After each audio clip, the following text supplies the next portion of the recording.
الحمد لله وكفى والصلاة والسلام على رسوله المصطفى. قدرمندو محترمو یو ورور پوښتنه کړې ده چې که څوک د تجارت په نیت باندې موټر واخلي پر هغه باندې زکات شته او کنه؟ محترم وروره، ستاسې په جواب کې به ووایم چې که څوک د موټر مالک وګرځېږي، هغه که هر قسم موټر وي، خو په دې شرط چې هغه د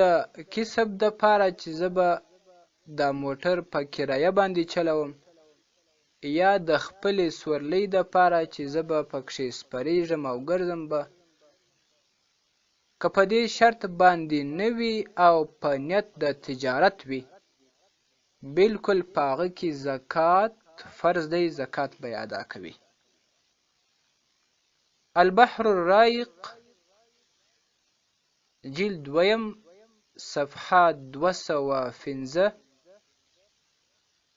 داشان الفتاوى الهندیه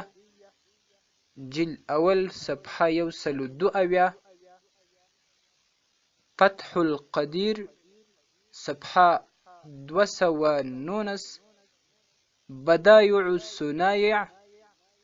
في ترتیب الشرائع جلد 2 صفحه